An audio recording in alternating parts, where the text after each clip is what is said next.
ഭൗതിക ശാസ്ത്രത്തിൽ എല്ലാ ആക്ഷനും തുല്യവും വിപരീതവുമായ റിയാക്ഷൻ ഉണ്ടെന്ന് നമുക്കറിയാം. എന്നാൽ അതേപോലെ ഈ വീഡിയോ കാണാൻ ഉപയോഗിക്കുന്ന സ്ക്രീനിലും നമ്മൾ ശ്വസിക്കുന്ന വായുവിലും ആകാശത്തിലെ കോടാനുകോടി നക്ഷത്രങ്ങളിലും അങ്ങനെ ഈ പ്രപഞ്ചത്തിൽ കാണുന്ന എല്ലാത്തിലും അടങ്ങിയിരിക്കുന്ന സകല പദാർത്ഥങ്ങൾക്കും തുല്യവും വിപരീതവുമായ പദാർത്ഥങ്ങളുണ്ട്. ഇത് വെറും സിദ്ധാന്തമല്ല, മറിച്ച് ശാസ്ത്ര യാഥാർത്ഥ്യമാണ്. ഇതാണ് ആന്റി മാറ്റർ. പല സയൻസ് ഫിക്ഷൻ കഥകളിലെയും പ്രധാന ഘടകമാണ് ആന്റി മാറ്റർ. പ്രകാശത്തേക്കാൾ കൂടുതൽ വേഗത്തിൽ സഞ്ചരിക്കാൻ, ഒരു ഗ്രഹത്തിനെ മൊത്തം നശിപ്പിക്കാൻ, ടെലിപോർട്ടേഷൻ ചെയ്യാൻ, മൾട്ടിവേഴ്സിലേക്ക് പോകാൻ, അങ്ങനെ പല കാര്യങ്ങൾക്കും സ്കൈഫൈ കഥകളിൽ ആന്റി മാറ്ററിനെയാണ് ഉപയോഗിക്കുന്നത്. ഇതൊക്കെ വെറും സയൻസ് ഫിക്ഷൻ ആണെങ്കിലും ആന്റി മാറ്ററിന്റെ യഥാർത്ഥ കഴിവുകൾ ഇതിനേക്കാളുമൊക്കെ അത്ഭുതാവഹമാണ്. ആന്റി മാറ്ററിന്റെ സവിശേഷതകൾ വെച്ച് നോക്കുമ്പോൾ യഥാർത്ഥത്തിൽ ഈ പ്രപഞ്ചം നിലനിൽക്കേണ്ടതേയല്ല. അതിനാൽ പ്രപഞ്ചത്തിലെ ഏറ്റവും നിഗൂഢമായ പദാർത്ഥമാണിത്. നിഗൂഢം എന്നതിലുപരി ഇത് വളരെ പവർഫുള്ളുമാണ്.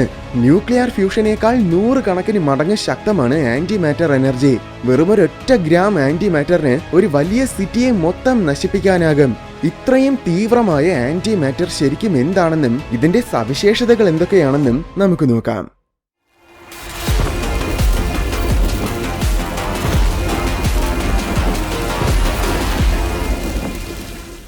1898 നിന്നുമാണ് ആന്റി മാറ്ററിന്റെ കഥ തുടങ്ങുന്നത്. ജർമ്മൻ ഭൗതിക ശാസ്ത്രജ്ഞനായ ആർതർ ഷ്യൂസ്റ്റർ സാധാരണ പദാർത്ഥങ്ങൾക്ക് വിപരീതമായ പദാർത്ഥങ്ങൾ ഉണ്ടായിരിക്കുമെന്ന് പറഞ്ഞു. ഈ വിപരീത പദാർത്ഥത്തിന് അദ്ദേഹം നൽകിയ പേരാണ് ആന്റി മാറ്റർ. ആന്റി മാറ്റർ ചേർന്ന് ആന്റി ലോകങ്ങളും ആന്റി പ്രപഞ്ചവും വരെ നിർമ്മിച്ചിട്ടുണ്ടാകുമെന്നും അത്തരം ലോകങ്ങളിൽ ഗ്രാവിറ്റി വിപരീതമായി പ്രവർത്തിക്കുമെന്നും ആർതർ ചിന്തിച്ചു. ഇത് പക്ഷേ അദ്ദേഹം ഒരു തെളിവിന്റെയും അടിസ്ഥാനത്തിൽ പറഞ്ഞതല്ല, പകരം വെറുതെ ഒന്ന് സങ്കല്പിച്ചത് മാത്രമാണ്.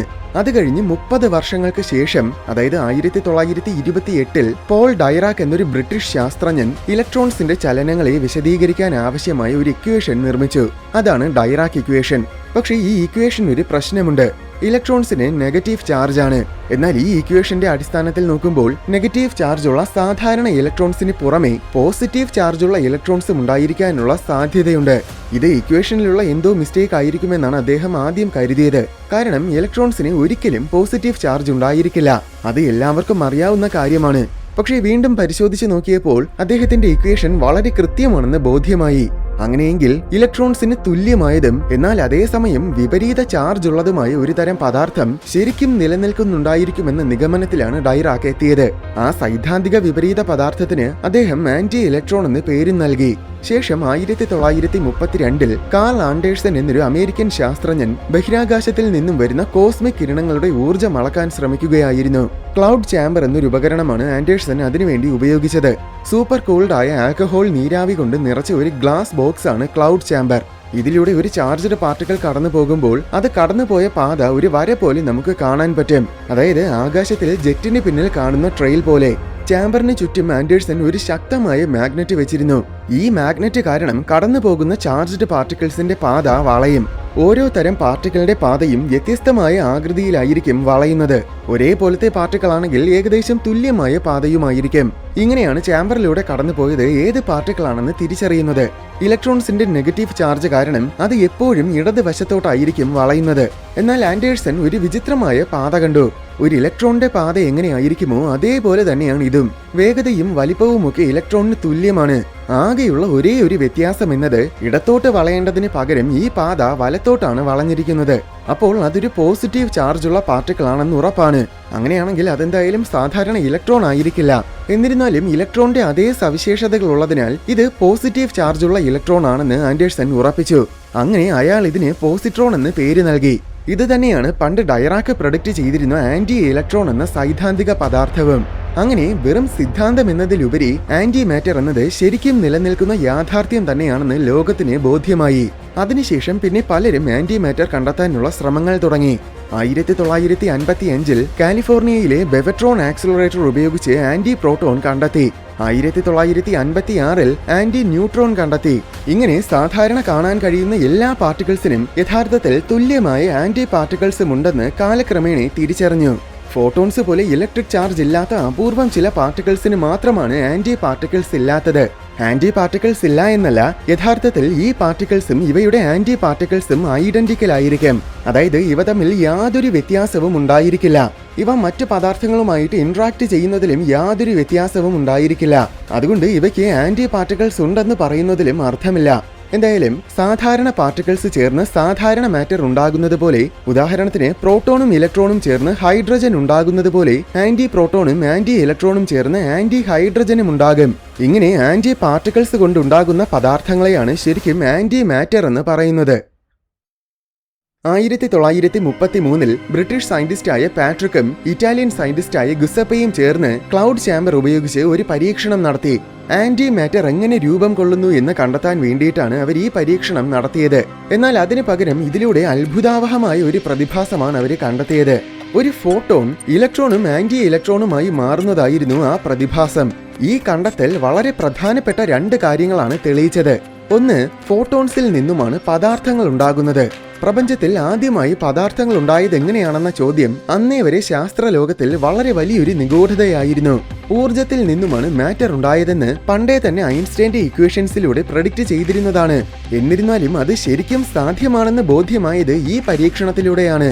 പക്ഷേ മാറ്ററിന് സ്വതന്ത്രമായിട്ട് ഒരിക്കലും രൂപം കൊള്ളാനാകില്ല. മാറ്ററും ആന്റി മാറ്ററും ഒരുമിച്ചാണ് രൂപം കൊള്ളുന്നത്. ഇതാണ് ഇവര് നടത്തിയ പരീക്ഷണം തെളിയിച്ച 2ാമത്തെ കാര്യം. ഇവ ഒരുമിച്ച് മാത്രം രൂപം കൊള്ളാൻ ചില കാരണങ്ങളുണ്ട്. സംഭവം, ഫോട്ടോൺസ് എന്നത് ചാർജ് ഇല്ലാത്ത കണികകളാണ്. അതിൽ നിന്നും മാറ്റർ ഉണ്ടാകുമ്പോൾ, ഉദാഹരണത്തിന് ഒരു ഇലക്ട്രോൺ ഉണ്ടാകുമ്പോൾ, അവിടെ പുതുതായി ഒരു നെഗറ്റീവ് ചാർജ് ഉണ്ടാവുകയാണ്. അപ്പോൾ കൺസർവേഷൻ നിയമങ്ങൾ പ്രകാരം ഇവിടെ ചാർജ് ബാലൻസ് ആകുന്നില്ല. അതായത് ആദ്യം ഫോട്ടോൺസ് ആയിരുന്നപ്പോൾ പ്രപഞ്ചത്തിന്റെ ടോട്ടൽ ചാർജ് 0 ആയിരുന്നു. എന്നാൽ അതിൽ നിന്നും ഒരു ഇലക്ട്രോൺ ഉണ്ടായപ്പോൾ ടോട്ടൽ ചാർജ് -1 ആയി.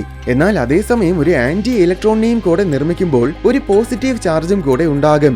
ഇലക്ട്രോണിന്റെ നെഗറ്റീവ് ചാർജും ആന്റി ഇലക്ട്രോണിന്റെ പോസിറ്റീവ് ചാർജും കൂടെ ചേരുമ്പോൾ അവ രണ്ടും തമ്മിൽ ക്യാൻസൽ ആകുന്നതിനാൽ ടോട്ടൽ ചാർജും 0 ആകും. അതായത് -1ഉം +1ഉം ചേർന്നാൽ അത് 0ആണ്. അങ്ങനെ ചാർജ് ബാലൻസ് ആവുകയും ചെയ്യും. ഇതിനു പുറമെ ഇലക്ട്രോൺ മാത്രം ഉണ്ടായാൽ ലോ ഓഫ് കൺസർവേഷൻ ഓഫ് മൊമെന്റവും തകരും. അതായത് ഫോട്ടോൺസ് എപ്പോഴും പ്രകാശ വേഗത്തിലാണ് സഞ്ചരിക്കുന്നത്. പക്ഷേ മറ്റൊന്നിനും തന്നെ അത്രയും വേഗത്തിൽ സഞ്ചരിക്കാനാകില്ല. അപ്പോൾ 2 ഫോട്ടോൺസിൽ നിന്നും ഒരു ഇലക്ട്രോൺ മാത്രം ഉണ്ടായാൽ ആ ഇലക്ട്രോണിന് നേരത്തെ ഫോട്ടോൺസിനുണ്ടായിരുന്ന അത്രയും മൊമെന്റം ഉണ്ടായിരിക്കില്ല. എന്നാൽ അതേസമയം ഒരു ആന്റി ഇലക്ട്രോണും കൂടെ ഉണ്ടാകുമ്പോൾ അവിടെ മൊമെന്റം ബാലൻസ് ആകും. ഇതുപോലെ ഇലക്ട്രോൺ ബാരിയം നമ്പർ ബാലൻസ് ആകണമെങ്കിലും മാറ്ററിനൊപ്പം ആന്റി മാറ്ററും കൂടെ ഉണ്ടാകണം. ഇങ്ങനെ കൺസർവേഷണൽ നിയമങ്ങൾ പ്രകാരം ഒരിക്കലും മാറ്ററിന് മാത്രമായിട്ട് രൂപം കൊള്ളാനാകില്ല. അതിനൊപ്പം ആന്റി മാറ്ററും ഉണ്ടാകും. ഇവിടെ ഇലക്ട്രോണിനെ ഉദാഹരണമായിട്ട് പറഞ്ഞെങ്കിലും സകല മാറ്ററും ആന്റി മാറ്ററും ഇതുപോലെ ജോഡികളായിട്ട് തന്നെയാണ് രൂപം കൊള്ളുന്നത്. ഇങ്ങനെ ഒരു ജോഡിയായിട്ട് മാത്രം രൂപം കൊള്ളുന്നതിനാൽ ഈ പ്രക്രിയയെ പെയർ പ്രൊഡക്ഷൻ എന്നാണ് വിളിക്കുന്നത്. മാറ്ററും ആന്റി മാറ്ററും തമ്മിൽ കൂട്ടിമുട്ടിയാൽ അവ രണ്ടും പൂർണ്ണമായും നശിച്ച് ഊർജമായി മാറും. പൂർണ്ണമെന്ന് വെച്ചാൽ ശരിക്കും 100% ഊർജമായി രൂപാന്തരപ്പെടും. മാറ്റർ ആന്റി മാറ്റർ അനൈലേഷൻ എന്നാണ് ഇതിനെ പറയുന്നത്.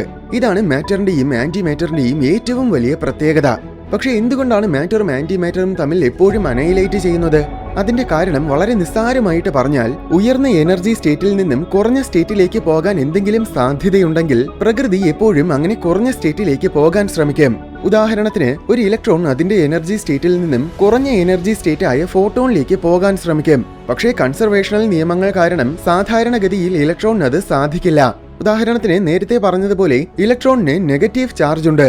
ഫോട്ടോൺസ് ആകണമെങ്കിൽ ഈ ചാർജ് കളഞ്ഞേ പറ്റൂ. പക്ഷെ ഈ ചാർജിന് വെറുതെ അങ്ങ് അപ്രത്യക്ഷമാകാൻ കഴിയില്ല. ഇലക്ട്രോൺസ് വളരെയധികം സ്റ്റേബിൾ ആയ പാർട്ടികളുമാണ്. അതുകൊണ്ട് ഇലക്ട്രോണിന് സ്വന്തമായി മറ്റൊരു പാർട്ടികളായി മാറാനും കഴിയില്ല. എന്നാൽ ഇലക്ട്രോൺ ഒരു ആന്റി ഇലക്ട്രോണുമായി കൂട്ടിമുട്ടുമ്പോൾ 2 പാർട്ടിക്കിൾസിന്റെയും ചാർജ് തമ്മിൽ ക്യാൻസൽ ആകുന്നതിനാൽ അതിനെ വളരെ എളുപ്പത്തിൽ ഫോട്ടോൺസ് ആയി മാറാൻ സാധിക്കും. അങ്ങനെയാണ് അത് തമ്മിൽ അനൈലേറ്റ് ചെയ്യുന്നത്.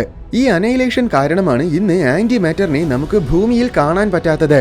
ഭൂമിയിലെന്നല്ല, ഈ പ്രപഞ്ചത്തിൽ തന്നെ വളരെ വളരെ അപൂർവമായി മാത്രമേ ഇന്ന് ആന്റി മാറ്റർ ഉള്ളൂ. ഭൂമിയിൽ പ്രകൃതിയിൽ തന്നെ പല രീതിയിലും നിരന്തരമായി ആന്റി മാറ്റർ ഉണ്ടാകുന്നുണ്ട്. ഉദാഹരണത്തിന് വാഴപ്പഴത്തിലെ പൊട്ടാഷ്യത്തിന് റേഡിയോ ആക്റ്റീവ് ഡീകേ സംഭവിക്കുന്നത് കാരണം ഏതാണ്ട് 75 മിനിറ്റുകളുടെ ഇടവേളകളിൽ ഒരു വാഴപ്പഴം ഒരു ആന്റി ഇലക്ട്രോൺ പുറത്തുവിടുന്നുണ്ട്. നമ്മുടെ ശരീരവും ഇതുപോലെ ആന്റി ഇലക്ട്രോൺസ് നിർമ്മിക്കുന്നുണ്ട്. ഇടിമിന്നലും ചിലപ്പോൾ ആന്റി മാറ്റർ ഉണ്ടാക്കും. ഇങ്ങനെ ഭൂമിയിൽ പല രീതിയിലും എപ്പോഴും പല വിധത്തിലുമുള്ള ആന്റി മാറ്ററും രൂപം കൊള്ളുന്നുണ്ട്. പക്ഷേ നമ്മുടെ പ്രപഞ്ചവും ഭൂമിയും ഒക്കെ മൊത്തം മാറ്റർ കൊണ്ട് നിർമ്മിതമായതിനാൽ പ്രകൃതിയിൽ ഉണ്ടാകുന്ന ആന്റി മാറ്റർ എല്ലാം ഉണ്ടായ ഉടൻ തന്നെ സമീപമുള്ള മാറ്ററുമായി കൂട്ടിയിടിക്കും. അങ്ങനെ ഏകദേശം ഇൻസ്റ്റന്റ് ആയിട്ട് തന്നെ അവയെല്ലാം നശിച്ചു പോകും. ഒരൊറ്റ പാർട്ടിക്കിൾ അനൈലേഷനിൽ നിന്നും വളരെ വളരെ ചെറിയ തോതിലുള്ള ഊർജം മാത്രമേ പുറത്തു വരൂ. അതിനാൽ തന്നെ നമ്മൾ ഇതൊന്നും അറിയുക പോലുമില്ല. സൂപ്പർനോവ, ബ്ലാക്ക് ഹോൾസ്, പൾസാർസ് എന്നിങ്ങനെയുള്ള തീവ്രമായ ബഹിരാകാശ വസ്തുക്കളും ആന്റി മാറ്റർ ഉണ്ടാക്കും. ബഹിരാകാശം ഏകദേശം പൂർണ്ണമായും ശൂന്യമായതിനാൽ സാധാരണഗതിയിൽ ഇങ്ങനെ സ്പേസിൽ ഉണ്ടാകുന്ന ആന്റി മാറ്റർ അനൈലേഷൻ സംഭവിക്കുന്നതിന് മുന്നേ ഒരുപാട് പ്രകാശവർഷ ദൂരം സഞ്ചരിക്കും. അങ്ങനെയാണ് ബഹിരാകാശത്തിന്റെ വിദൂരത്തിൽ നിന്നും ഭൂമിയിൽ എപ്പോഴും ആന്റി മാറ്റർ എത്തുന്നത്. പ്രപഞ്ചത്തിന്റെ തുടക്കത്തിൽ മാറ്റർ ഉണ്ടായപ്പോൾ തീർച്ചയായും അതേ അളവിൽ ആന്റി മാറ്ററും ഉണ്ടായിക്കാണും. മാറ്ററും ആന്റി മാറ്ററും തമ്മിൽ കൂട്ടിമുട്ടിയാൽ പൂർണ്ണമായും നശിക്കുമെങ്കിൽ പ്രപഞ്ചത്തിന്റെ തുടക്കത്തിൽ തന്നെ സകല മാറ്ററും ആന്റി മാറ്ററും പൂർണ്ണമായും നശിക്കേണ്ടതാണ്. അങ്ങനെയെങ്കിൽ ഇന്ന് ഈ പ്രപഞ്ചത്തിൽ ഒരു തരത്തിലുമുള്ള വസ്തുക്കളും കാണില്ലായിരുന്നു.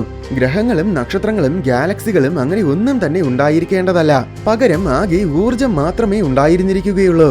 എന്നാൽ പിന്നെ എങ്ങനെ പ്രപഞ്ചം ഇന്ന് കാണുന്ന രീതിയിലായി എന്നത് ഇതുവരെ ഉത്തരം കിട്ടാത്ത വളരെ വലിയൊരു നിഗൂഢതയാണ്. നിലവിൽ ഇതിനു പിന്നിൽ പ്രധാനമായും 2 സിദ്ധാന്തങ്ങളുണ്ട്. ഒന്ന്, ഓരോ 100 കോടി ആന്റി മാറ്റർ പാർട്ടിക്കിൾസും ഉണ്ടായപ്പോൾ ഒരുപക്ഷെ ഒരു മാറ്റർ പാർട്ടിക്കിൾ മാത്രം അധികമായിട്ടുണ്ടായി കാണും. അങ്ങനെ ആന്റി മാറ്റർ പാർട്ടിക്കിൾസ് മൊത്തം അനൈലേറ്റ് ചെയ്ത് നശിച്ചപ്പോൾ കുറച്ച് മാറ്റർ പാർട്ടിക്കിൾസ് മാത്രം ഒടുവിൽ അവശേഷിച്ചു. ഈ അവശേഷിച്ച മാറ്റർ പാർട്ടിക്കിൾസ് ചേർന്നാണ് ഇന്ന് പ്രപഞ്ചത്തിൽ കാണുന്ന സകലവും ഉണ്ടായത്. പക്ഷേ എന്തുകൊണ്ടാണ് ഇങ്ങനെ അധികമായി മാറ്റർ പാർട്ടിക്കിൾസ് ഉണ്ടായതെന്ന് ചോദിച്ചാൽ അതിന് നമ്മുടെ പക്കൽ കൃത്യമായ ഉത്തരമില്ല. എന്നിരുന്നാലും ഇതാണ് കൂടുതൽ പേരും അംഗീകരിക്കുന്ന സിദ്ധാന്തം. ഇനി രണ്ടാമത്തെ സിദ്ധാന്തം, ഒരുപക്ഷെ പ്രപഞ്ചത്തിൽ മാറ്ററും ആന്റി മാറ്ററും തുല്യമായ അളവിൽ തന്നെ ആയിരിക്കും ഉണ്ടായത്. പക്ഷേ അവയെല്ലാം തന്നെ തമ്മിൽ അനൈലേറ്റ് ചെയ്ത് നശിച്ചു പോയില്ല. പകരം മാറ്റർ ഒരിടത്ത് ഒരുമിച്ച് കൂടുകയും ആന്റി മാറ്റർ മറ്റൊരിടത്ത് കൂടുകയും ചെയ്തു. അങ്ങനെ ഒരിടത്ത് മാറ്റർ കൊണ്ടുള്ള വസ്തുക്കൾ രൂപം കൊള്ളുകയും മറ്റൊരിടത്ത് ആന്റി മാറ്റർ വസ്തുക്കൾ ഉണ്ടാവുകയും ചെയ്തു. നമ്മുടെ ദൃശ്യപ്രപഞ്ചത്തിനും അപ്പുറമായിരിക്കും ഈ ആന്റി മാറ്റർ വസ്തുക്കൾ നിലനിൽക്കുന്നത്. അതുകൊണ്ടായിരിക്കും അവയെ നമുക്ക് കാണാൻ പറ്റാത്തതും. ഈ സിദ്ധാന്തം ശരിയാണെങ്കിൽ ഇവിടെ മാറ്റർ കൊണ്ട് നിർമ്മിതമായ വസ്തുക്കൾ ഉള്ളതുപോലെ പ്രപഞ്ചത്തിന്റെ മറുവശത്തിൽ പൂർണ്ണമായും ആന്റി മാറ്റർ കൊണ്ട് നിർമ്മിതമായ വസ്തുക്കളും ഉണ്ടായിരിക്കും. Anti stars, anti planets, anti moons, anti black holes, anti galaxies, അങ്ങനെ എല്ലാം ആന്റി മാറ്റർ കൊണ്ട് നിർമ്മിതമായവ. അവിടെ മാറ്റർ ആയിരിക്കും വളരെ വളരെ അപൂർവമായി കാണപ്പെടുന്നത്. ഈ വസ്തുക്കളെല്ലാം തന്നെ പ്രത്യക്ഷത്തിൽ മാറ്റർ കൊണ്ട് നിർമ്മിതമായ വസ്തുക്കൾക്ക് സമാനമായിരിക്കും. ഒരു വ്യത്യാസവും കാണില്ല. ചിലപ്പോൾ അവിടെയും ഏതെങ്കിലും ഗ്രഹത്തിൽ ജീവൻ ഉണ്ടാവുകയും അവ ഇന്റലിജന്റ് ആയി പരിണമിക്കുകയും ചെയ്തിട്ടുണ്ടാകാം. അങ്ങനെയെങ്കിൽ ബാക്കി ആന്റി മാറ്ററിന് എന്ത് സംഭവിച്ചു എന്ന് അത്ഭുതത്തോടെ നമ്മൾ ചിന്തിക്കുന്നത് പോലെ ബാക്കി മാറ്ററിന് എന്ത് സംഭവിച്ചു എന്ന് അവരും അത്ഭുതപ്പെടുന്നുണ്ടാകും. ചിലപ്പോൾ അവരുടെ ആന്റി മാറ്ററിനെ അവരെ മാറ്റർ എന്നും നമ്മുടെ മാറ്ററിനെ ആന്റി മാറ്റർ എന്നും ആയിരിക്കും അവർ വിളിക്കുന്നത്. ന്യൂക്ലിയർ ഫിഷന്റെ എഫിഷ്യൻസി എന്നത് വെറും 0.1% മാത്രമാണ്. അതായത് 100 ഗ്രാം ഇന്ധനം ഉപയോഗിച്ചാൽ അതിൽ വെറും 0.1 ഗ്രാം ഇന്ധനം മാത്രമായിരിക്കും ഊർജമായി മാറുന്നത്. ഓർക്കുക, ഇതുപോലും കെമിക്കൽ കമ്പഷൻ, അതായത് തീ കത്തിക്കുന്നതിന്റെ പല കോടി മടങ്ങ് എഫിഷ്യന്റ് ആണ്. ന്യൂക്ലിയർ ഫ്യൂഷന്റെ എഫിഷ്യൻസി ആണെങ്കിൽ 0.7%.